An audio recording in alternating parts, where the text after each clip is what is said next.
আজকে আপনাদের সামনে একটা গুরুত্বপূর্ণ টপিক নিয়ে আসছি। সেই গুরুত্বপূর্ণ টপিকটাকে চাঁদাবাজি। আসলে চাঁদাবাজিটা কি?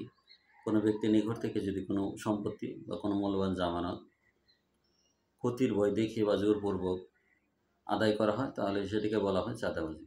আর এই চাঁদাবাজির সম্পর্কে বলা হচ্ছে দণ্ডবিধি আইনের ৩৮৩ ধারায়। সাধারণ ক্ষেত্রে চাঁদাবাজির শাস্তিটা হবে ৩৮৪ ধারায়। শাস্তিটা হবে কি? ৩ বছর পর্যন্ত কারাদণ্ড, অর্থদণ্ড বা উভয় দণ্ডে দণ্ডিত করা যাবে। আবার ভীতি প্রদর্শন করে যদি কেউ চাঁদাবাজি করে তাহলে শাস্তি হবে তার ৩৮৫ ধারায়। শাস্তিটা কি? ১৪ বছর পর্যন্ত কারাদণ্ড হতে পারে এবং ৫ বছরের কম হবে না এবং অর্থদণ্ড বা উভয় দণ্ডে দণ্ডিত করা যাবে।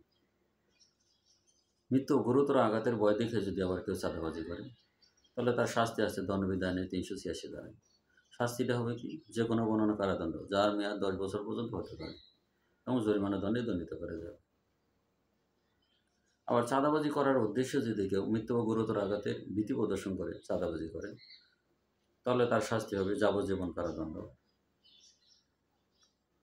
যার মেয়াদ ৭ বছরের যাবজ্জীবন পর্যন্ত কারাদণ্ড যার মেয়াদ ৭ বছরের কম হবে না এবং জরিমানা দণ্ডে দণ্ডিত করা যাবে। তাই আমরা এই সকল অপকর্ম থেকে বিরত থাকি যাতে দেশ ও দেশের মানুষ শান্তিতে থাকতে পারে এবং দেশটা সুন্দর সুষ্ঠুভাবে পরিচালিত হয় সে আশা ব্যক্ত করি। তাই এই গুরুত্বপূর্ণ তথ্যগুলো নিজে জানান এবং অপরকে জানার জন্য লাইক, কমেন্ট, শেয়ার করুন। আর এই গুরুত্বপূর্ণ ভিডিও লাইক, কমেন্ট, শেয়ারের মাধ্যমে আমি যেন নতুন নতুন ভিডিও করতে উৎসাহ বোধ করি সেই জন্য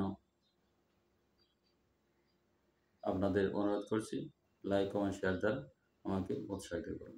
ধন্যবাদ সকলকে। আসসালামু আলাইকুম।